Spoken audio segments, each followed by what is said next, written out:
Pas de quarantaine pour ceux qui arriveront en Corse, mais encore faudra-t-il arriver sur l'île. Oui, si les États-Unis ont suspendu leur Green Cards, la Corse, elle, veut exiger un Green Pass en anglais dans le texte, un test de dépistage négatif datant de moins de 7 jours qu'il faudrait présenter au port ou à l'aéroport pour ne pas être refoulé. Bonjour Jean-Noël Marcellesi. Bonjour. Vous êtes président du Cercle des Grandes Maisons Corse. C'est une association d'hôteliers professionnels du tourisme. Disons-le tout de suite, vous n'êtes pas favorable à cette idée. Déjà d'un point de vue sanitaire, un test vieux de plusieurs jours, ça paraît bancal. Surtout que la Corse a elle-même été touchée par l'épidémie. Quelle est la logique de ce Green Pass selon vous ? Écoutez, on se le demande parce que, comme vous l'avez rappelé, ça n'apporte strictement aucune garantie sanitaire. Et ça a d'ailleurs suscité un peu d'émoi dans la communauté scientifique.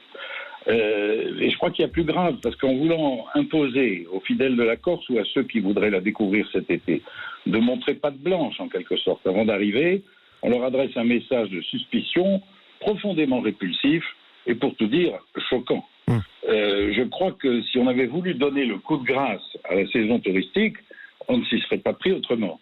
C'est pourquoi nous espérons que le gouvernement et le président Emmanuel Macron stopperont cette forme inacceptable de ségrégation sanitaire. Alors, quelle est l'idée pour vous de l'exécutif corse avec cette décision ? Vous savez, je crois que c'est la vieille stratégie de l'écran de fumée. Depuis 4 ans, M. Simeone a déserté ses responsabilités en essayant constamment de grignoter, sans succès d'ailleurs, celle de l'État. Et ce faisant, il a mis la Corse en panne. Alors, en venant jouer maintenant les chevaliers blancs de la santé publique, en essayant d'instrumentaliser les peurs, il espère peut-être faire oublier l'indigence de son bilan par une frénésie de communication.